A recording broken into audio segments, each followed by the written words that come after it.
In Canada, every day 12 people die by suicide. Every day 36 people die by euthanasia. Is one death a tragedy and another a good death?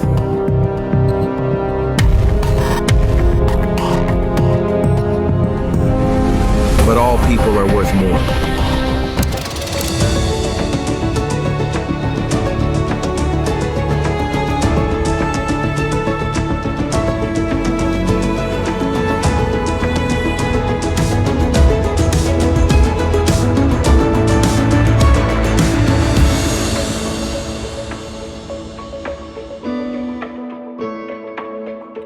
Welcome to another Life on Film screening. My name is Josie Lutke. I'm the Director of Education and Advocacy for Campaign Life Coalition and one of the members of the National March for Life Organizing Committee.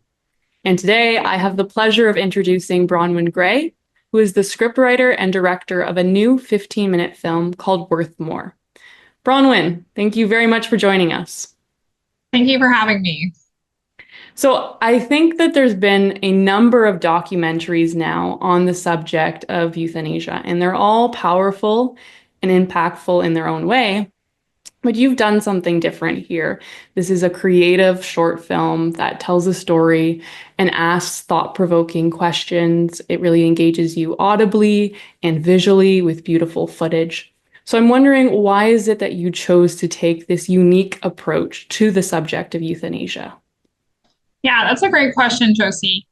So one reason I chose to approach this topic in this way is because of the way God has made me, the way I'm wired. So I have a master's degree in English. I love being creative. I've enjoyed writing scripts since I was a young girl. So part of the reason why I chose to approach this topic in this way is because I wanted to use the giftings that I have, the abilities that I have. I could try to make a documentary, but there's good ones out there already. And I'm just more kind of naturally wired, creatively to write a story. And so that's one reason. Another reason is because not everyone will watch, 45-minute, hour-long documentary, but a 15-minute production narrative that engages with people. More people might be reached that way. And also that's what the people who are in support of MAID are doing as well, right? We see that with the commercial All Is Beauty, right? And just different stories out there that are trying to present the narrative that MAID is a good thing, right? And so they know that that's effective in getting to people's heart stories, right? Often a story can just touch you more than just information can. So, so those are some of the reasons that I chose that approach. Exactly. I think it resonates differently. So why is it that you chose the title Worth More? Yeah, so I chose that title because it is a line. What if you're worth more than you can ever imagine? That's from the film. But my life has really been transformed, really been changed by the truth that I have inherent dignity, intrinsic value. I can't tell you enough how much this has impacted the way I've looked at relationships, the way I've looked at the job. And so I really came to know that I'm worth more, that I'm not worth less, and that my worth isn't dependent on, what people think of me or my performance. And just knowing that I have this fixed worth, just led me to make that as the title. Yeah. I have the honor of presenting Worth More. Make sure you stick around until after the credit roll, as Bronwyn and I will be returning for a longer discussion. Anyway, enjoy. Welcome back. I must confess that when I first watched the film, I started to tear up because it just made me appreciate the ripple effect of euthanasia and suicide. And in case you joined us late, by the way, my name is Josie Lutke. I'm CLC's Director of Education and Advocacy, and I'm one of the members of the National March for Life Organizing Committee. And I am joined by Bronwyn Gray, the writer and director of Worth More. Bronwyn, what inspired you to make this film? Thank you, Josie. Yeah, a lot of things inspired me to make this film. And I don't know if I'll go into all of them, but I did go through an identity crisis where I was having suicidal ideation. And it was really based around the question of my value. Um, some months later, a family friend who I mentioned this at the end of the film, Sister Wilma, just a lovely person who is a prayer warrior and inspiration to me in my faith. She chose MAID, and it just shocked me. I knew she struggled with chronic pain and lived alone. But it was just such a shock because she would just praise the Lord and be so joyful often when I would see her. So that impacted me. And then a few months later, a classmate that I went to Bible school with, who had a husband and a little girl, committed suicide, and she had mental health issues. And mental health also runs my family. And when Bill C-314 almost passed, and that was the bill that a member of Parliament, Ed Fast, was trying to pass so that effectively MAID for the mentally ill would never happen at all. When it almost passed, I was just really regretful that I didn't do more. And I had done a lot. I had tried to do some things to try to help with the passing of this bill to prevent euthanasia for the mentally ill. But it kind of made me think like, oh, we were so close, I should have done more. And so all these things, I had also attended a webinar put on by Apologetics Canada about MAID. And we were talking about what we could do. And I just thought, oh, I could make a video. So I got that idea then. And then I prayed about it for like over a year. And so it's personal things in my life, and then things other people's lives, things I was learning. My master's thesis was on a biblical understanding of our values. So just all these things coming together. Yeah. I'm really sorry to hear that you had to go through all of that. And it's really scary to think about how we all have weak points, and we all have periods in our lives where we might be struggling with our mental health. And to consider that vulnerability, to consider how many people in the future might know someone whose lives get shortened through MAID or euthanasia. I'm very sad at the thought of how many other people might have stories like yours to tell in the future, and we want to do everything we can to prevent that. Yeah. Yeah. So you've alluded to it, but in a nutshell, what is the biblical understanding of our human value? Yeah. So I would say that we get our value two ways. So first is we derive our value from the one who has infinite value, which is God, right? And so really he's the only one who has self-worth. So he derives it from himself, and our worth is derivative. We get it from him. And because he made us, okay, so there's two kind of subpoints with that. One is he made us, and so we have value because he is competent, he is amazing, because there's no higher being than him. We get our value from him. Like, if I was actually just talking about this with my students, but if your father is, the king of all kings, what does that make you, right? And so we don't come from the swamp. Like people, we come from this being who's the source of all beauty and power and glory. And so because of that, we have worth, and animals have worth, and trees have value, because when God created everything, he said it was good. And the fall, the man's decision to choose evil, that doesn't take away our goodness. It's still good that a baby is born. It's still, life is still good, right? Even though we have this sin. That's like kind of the first, and the sub point with that was that as humans, we have more value than the creation, because we're made in the image of God. So we're actually made with this high purpose, whether we're disabled, whether we're really old, whether we have mental health issues, like we still have this purpose which is to reflect God's image. And like everyone can do that. Everyone does that simply by being human.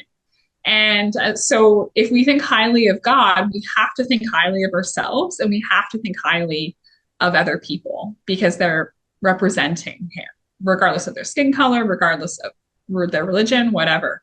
Yeah. So the second source of our worth is found in the essence of who God is. And the essence of who He is love. And we see this in the life of Christ. We see this in how He treated people, how His treatment of others was not dependent on their performance, wasn't dependent on their morality, how He would spend time with the tax collectors and the drunkards and the prostitutes. And He didn't ask them to change first. Instead, He loved them and would have a meal with them. And often because of that, then they wanted to change, and they were changed by the power of His love.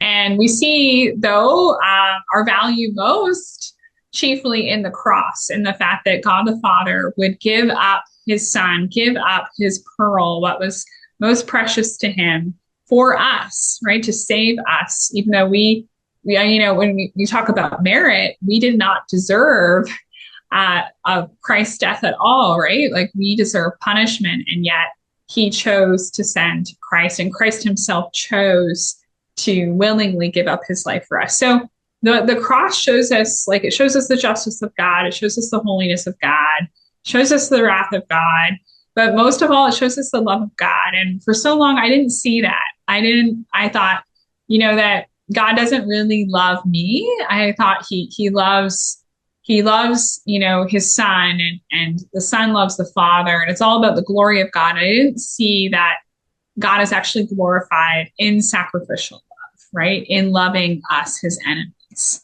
And that the glory of God and the love of God go together.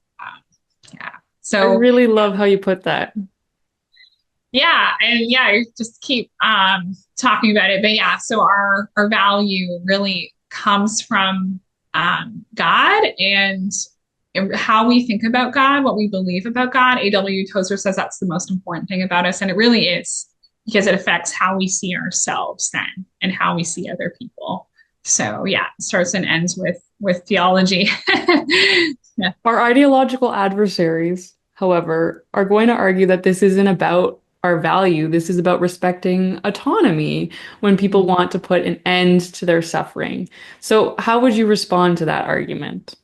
Yeah, I mean, there's a lot of things you could say. One thing that just comes to mind is there is some evidence out there that would suggest that, MAID is not actually putting an end to suffering. I was just recently reading about, you're paralyzed, and then it seems there's evidence that it's akin to drowning, right?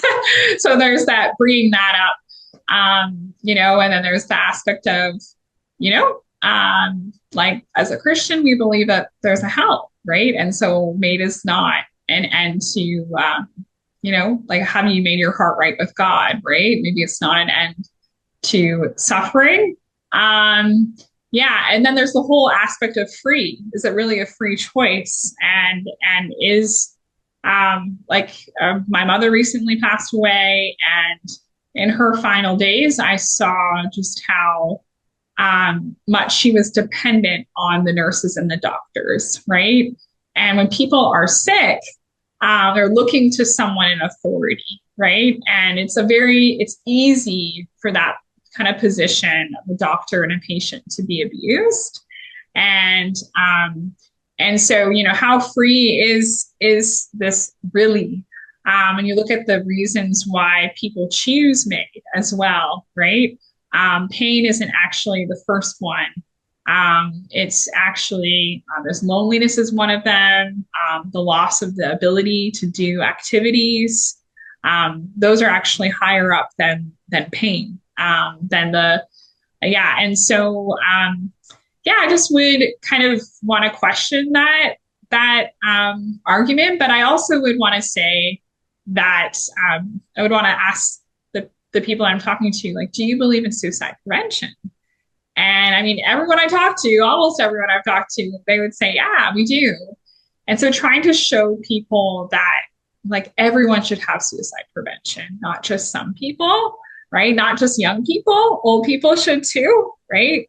And if old people are not being protected from the ultimate self-harm, which is suicide, really no one's safe. Because logically, it doesn't work that like we know in society, right? We are opposed to discrimination, like at least theoretically. And so we know that, if this is available, if suicide prevention is for some, it's not fair. It should be for all, or it should be not at all, right? And so the direction we're heading in society is not at all, with the possibility of minors having MAID extended to them if they're terminally ill, right? And so we see it logically doesn't work to have this like track system with MAID. Either everyone should have the option of suicide or no one should. And we see that suicide, even if you're not coming at it from a Christian perspective, we can see how devastating and the bad effects that suicide has on the community. Historically, suicide has always been viewed as a symptom of an unmet need, and someone's requesting it because of something else. Okay, that can be often can be addressed, and there can be help. And so, I would say that there are limits to choice. There needs to be to autonomy. That's a healthy society. It's a healthy person when you don't get everything that you want. And of course, we sympathize with people in great pain, and that's why people in the medical field should keep working really hard to try to alleviate that. And that's why we should do all that we can. Yeah, I think it's been less than a decade since euthanasia has been available in Canada, but we've already seen the slippery slope, and we see that we're really quickly hurtling towards death on demand. So if given the choice where, no one is allowed euthanasia or everyone is permitted euthanasia or suicide or whatever, I think one alternative is obviously better than the other. And I think more Canadians are realizing that our law has already gone too far.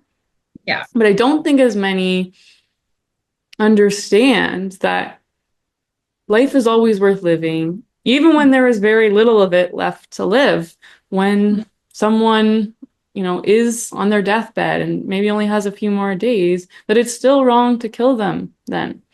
Yeah. So how do you think we can appeal to those who might be sympathetic to our position to see that life is always worth living, no matter the circumstance? Yeah. So in my recent newsletter that I sent out, so you can find out more about worthmorefilm.ca. I asked these questions. One is, are you 100% certain God can't be trusted to control the time of your death and that you're the best person to decide when you die? Did you decide when you were born? Are you 100% certain that there aren't any more blessings God has planned in your life and that it's your time to expire? Lastly, I'd like to ask you, for considering MAID, are you 100% certain that choosing MAID is part of the legacy you want to leave behind for the next generation? And I wrote these questions out of, like I said, in the aftermath of my mother's death just recently. And she was offered MAID in July by her family doctor.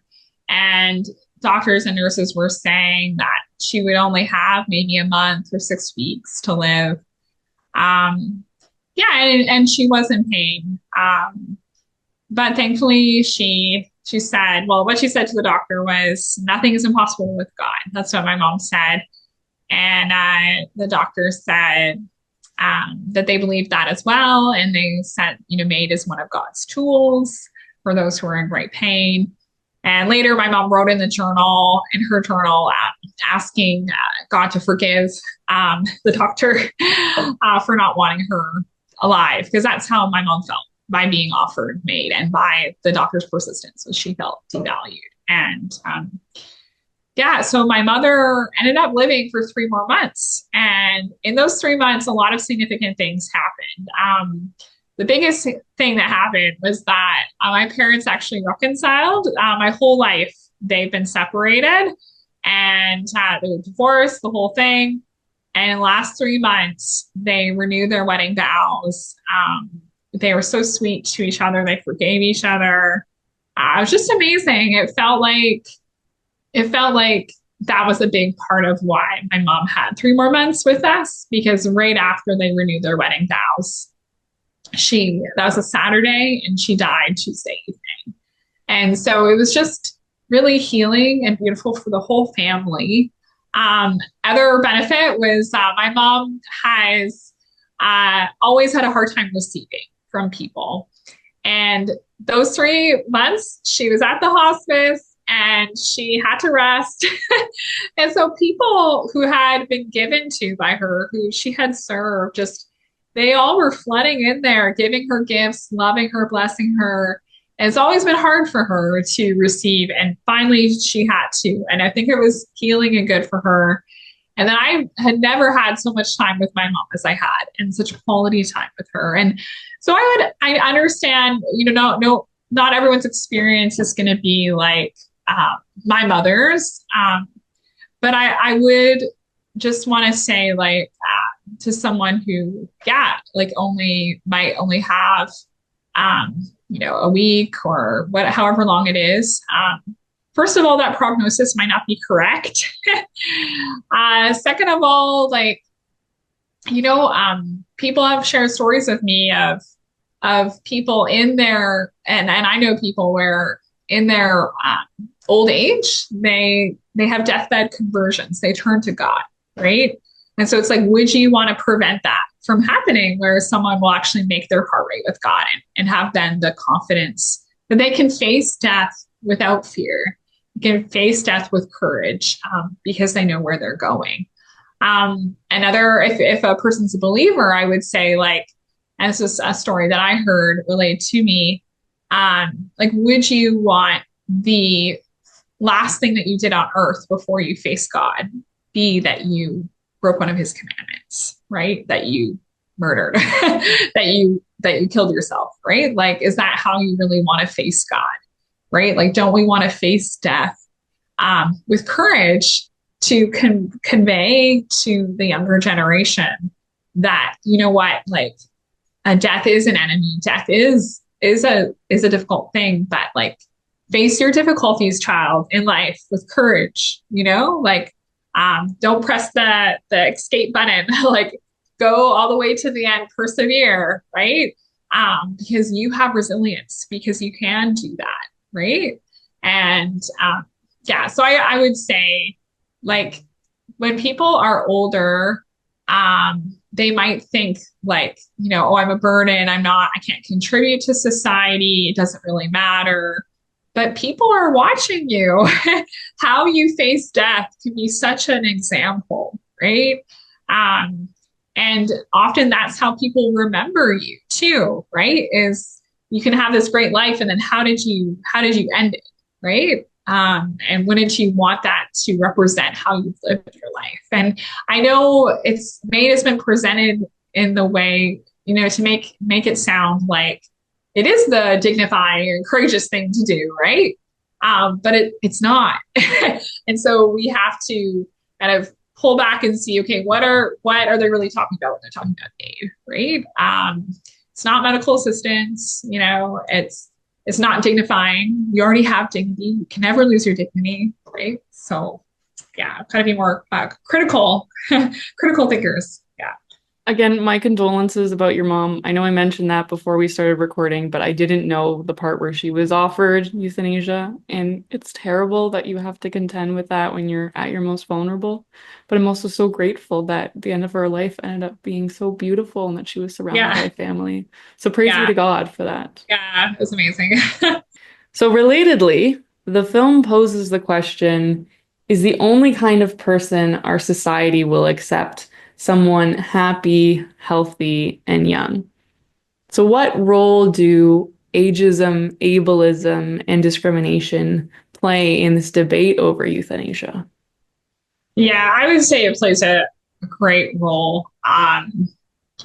So I mentioned earlier, like that I grasped, my inherent dignity, and that changed my life. That inherent dignity, that phrase comes out of the Universal Declaration of Human Rights document that was formed right after World War II, right after we had killed 6 million Jews in the Holocaust, and right after Germany was guilty of exterminating, historians think like 250,000 of their own people who had physical and mental disabilities. Yeah, and so like ageism, okay, which is the belief that people who are old are not as valuable as people who are younger, definitely plays a factor, I think, into the push for euthanasia. I mean, people who are older cost a lot more money with their health care. They're not contributing to society. Yeah, and then able-bodied people are preferred over disabled. Again, because I think I think in Germany and a lot of in North America, like we see our value as being utilitarian based on what we do, right? And so if our value comes from what we do, yeah, like people who are older can't do as much as someone with a lot more energy, vitality, and people who are disabled. Like, again, it's a financial cost, right? But people are worth all the money in the world. Like, we've forgotten that. It was interesting. I was at a meeting, a political meeting, where I asked a question about euthanasia, and one of the presenters seemed quite upset with my question. Like, he actually asked me in front of everyone I if I thought that euthanasia was okay for the terminally ill, and it was more of like, certainly, of course, you think it's okay for people with terminal illnesses. And then he goes on to say how much, the medication and treatment costs are. And it's like, oh, but have we forgotten? We've just not, our anthropology is so messed up that we think so lowly that we're just thinking about dollars, and we make an argument that we're thinking about the greater and not, the greater good versus the individual. And so some people think, well, I should choose MAID for the greater good, but that argument really breaks down, because if the individual isn't safe, then what is the greater good, right? The greater good should be protecting the orphans and the widows, and a lot of the people choosing MAID as well there's evidence that they are, we've heard stories, people homeless or people who are can't access the resources that other people have. So there's a lot of discrimination that is going on here, but our value comes from who we are, not what we do, right? And so you're still valuable when you're old or when you're disabled. You can still contribute so much to society. Maybe by letting your grandchildren love you and hear your wisdom, or just learn. There's so much. And it brings a whole new meaning to worth more, that we're worth more than, the dollar sign value that the government assigns to our lives. Yeah, exactly. The cast in the short film was very diverse. You have a teenage girl, a young man, a middle-aged man who gets fired or laid off, and an elderly woman. Was this diversity intentional? Yeah, definitely. And also there's cultural diversity in there too, which I tried to, it was amazing how God provided, tried to weave in. I'm like, okay, I need this specific, person who could play the mother role, right, to look like it's authentic. Yeah, so we had different ethnicities in there. And that's because Canada is so diverse, and MAID impacts all of Canada, all these different, everyone here in Canada is impacted by MAID. But then MAID also impacts, just as positively saving a life, right, impacts everybody, but also, MAID impacts many people. Like you can't just commit suicide in a vacuum, right? It has a ripple effect on people. And it doesn't like there is evidence that it doesn't when people choose MAID, it's the same similar effects and consequences as when someone commits suicide, and it affects families in a similar way. And so it's not the same as a natural death, right? A lot of times people are left, just wondering, what could I have done, right? Like, did I do something? Could I have loved this person more? Could I have, right? They're just plagued with this guilt after. I know one of my friends, her father died of MAID. He insisted that she be there. And she had panic attacks and nightmares for years after. And actually, she got the diagnosis having a broken heart syndrome as a result of that. And so I wanted to show all the interconnectedness of our relationships and our lives, and how,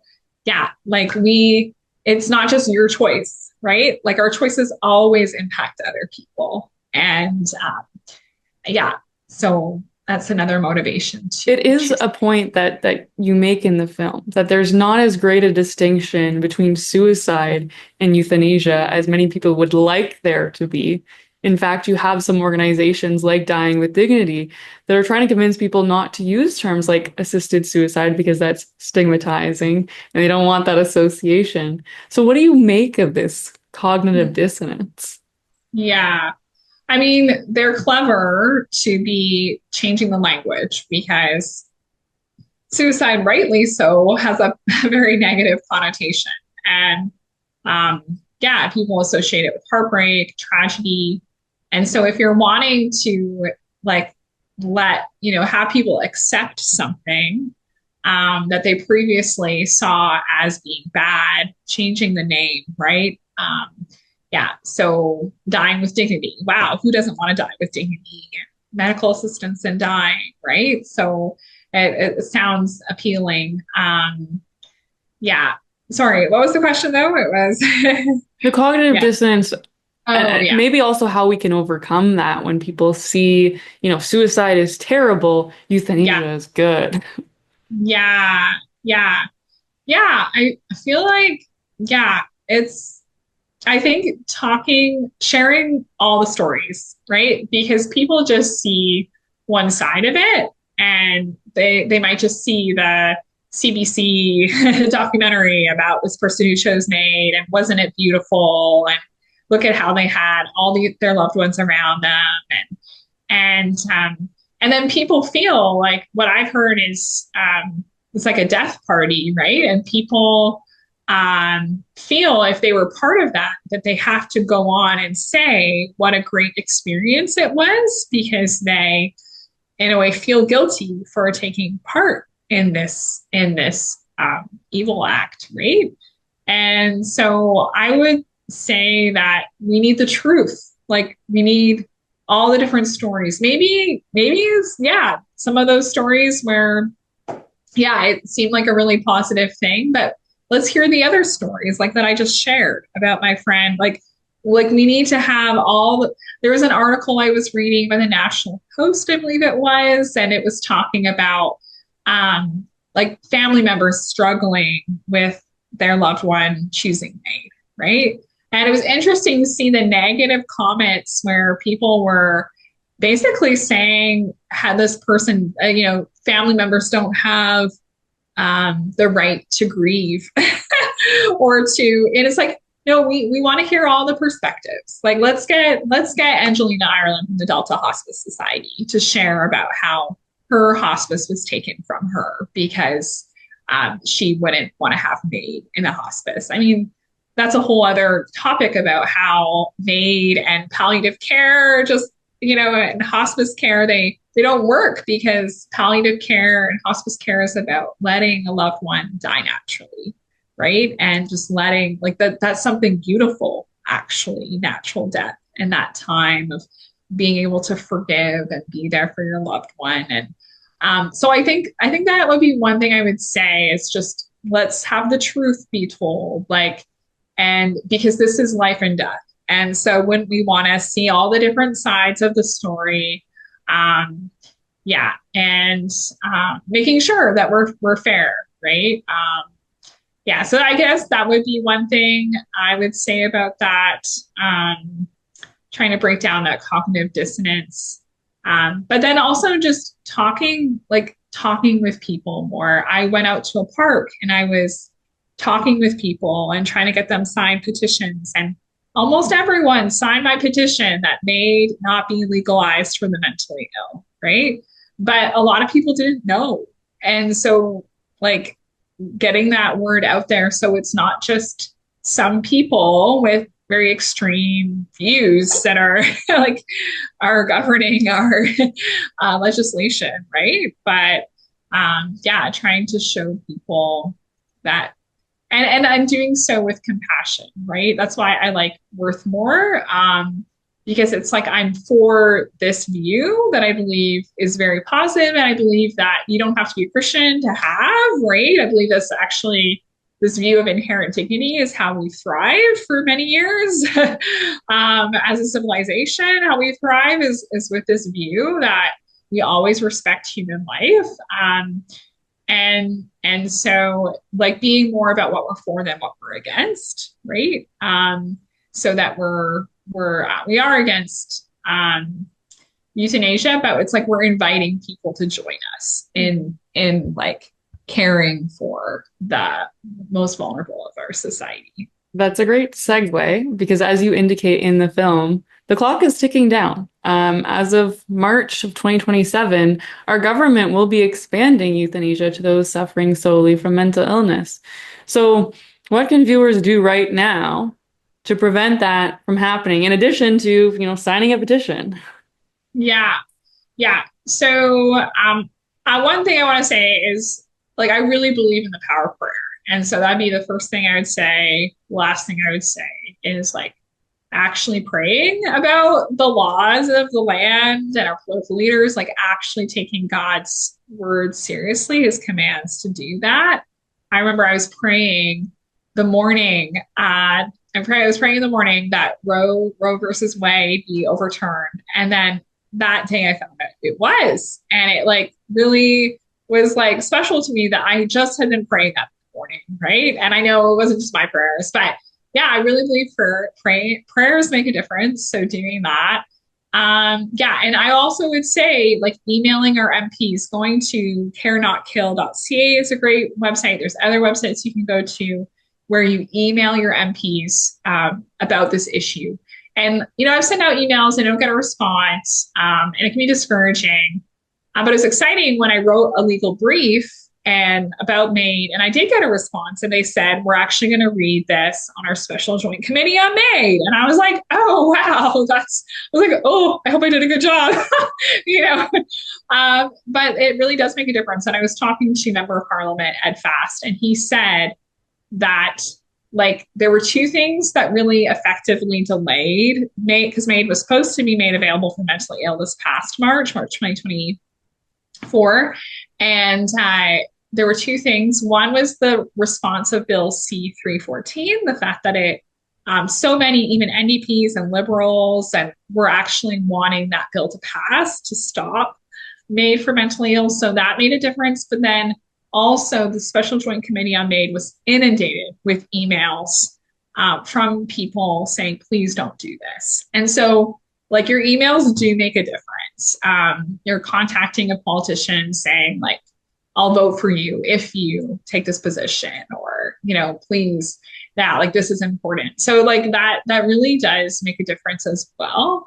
Yeah. And then I would also say like getting informed, Euthanasia Prevention Coalition's like the best site that I know of to stay up to date about what's going on.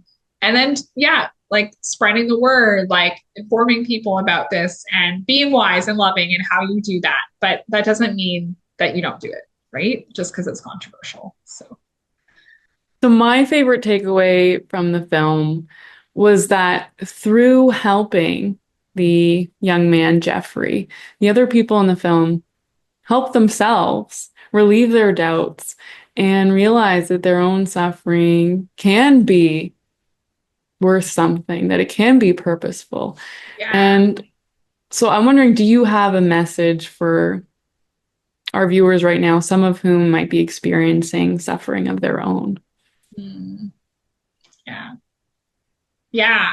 I would say, I don't know what it's like with all the different conditions, but I can say from my own experience of suffering, it's really hard, and sorry that you're going through that, whatever it is. And I would say that God sees you and that He knows and He understands, and just take great comfort in the fact that Jesus really was fully human here on earth. He still is fully human. And he understands what it's like to suffer. And so there is always someone that you can turn to. And he says, God says, I'm a refuge and ever present help in time of trouble, right? And so want to encourage people to look to the Lord because my experience was that he showed up when I was in great pain and when I didn't see a purpose for why I was going through that. And then God actually birthed forth more out of my pain. And like, you don't know how he might be working through your weakness and your pain. And so look to him for help. And that's a beautiful thing, is that God doesn't need you. And so by you looking to him, like, you glorify him, like you please him just by looking to him and saying, God, help me. Right. Like, again, we don't find our value in all these things that we can do for God. Right. Like, you're enough to him just the way you are. You're clothed in the righteousness of Christ. And so, I would say, ask God, right? To like, what is the purpose maybe for my pain? I know I was Polly Carey is someone many people don't know about. Her brother is very famous though, William Carey. He was a pioneer missions, a missionary to India, translated the Bible, all these languages, did all these great things.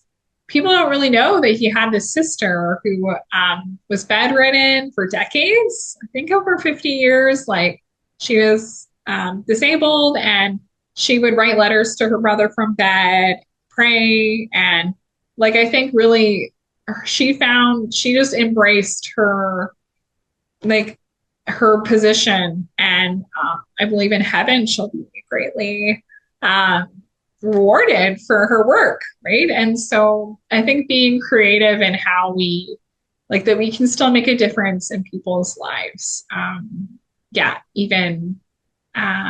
In whatever state that we find ourselves in, right? So I just got to think outside the box, and sometimes it's really hard when you're in that box. I would also encourage people just to like reach out and tell someone, and not just be stuck in your own destructive thinking, right? I just think about Wilma and how, actually that week, one of my friends tried to bring her a meal, and like, she knew she wasn't doing well, but Wilma just like shut her out and, like, let people in, like, let people share your pain. Like, you are worth it. You're worth it. You don't have to feel like you can't cause someone else pain, or sometimes we are burdens, and that's okay. Like, that's what a community is we're bearing each other. It's okay to be a burden.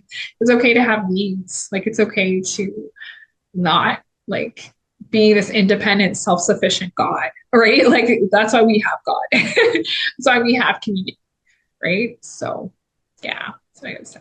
So I think we're close to wrapping it up now, but do you have anything to add before we do?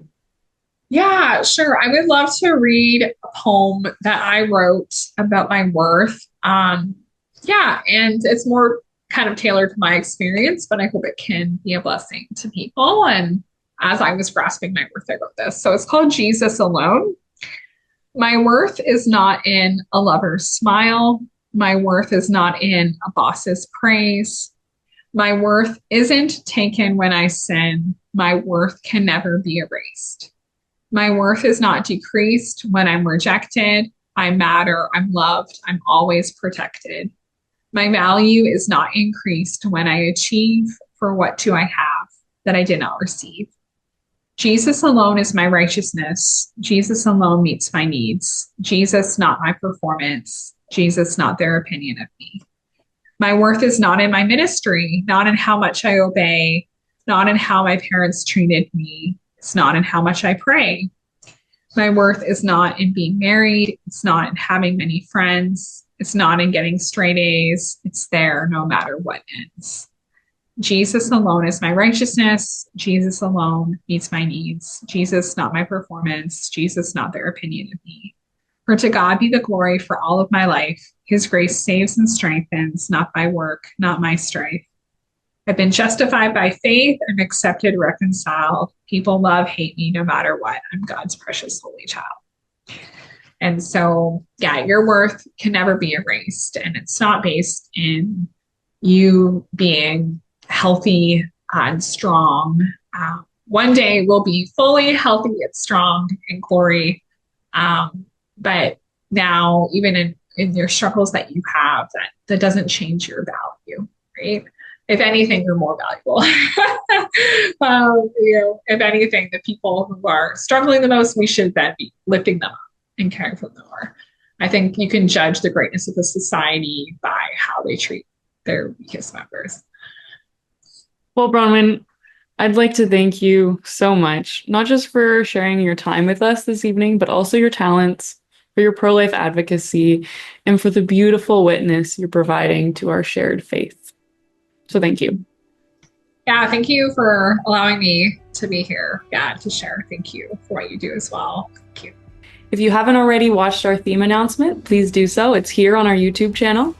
And please start planning your trip to the National March for Life in Ottawa.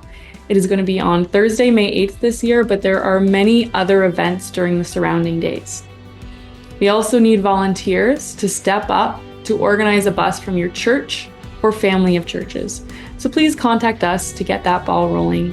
And also know all of these details may be found at marchforlife.ca. Thanks so much. Have a lovely evening, and God bless.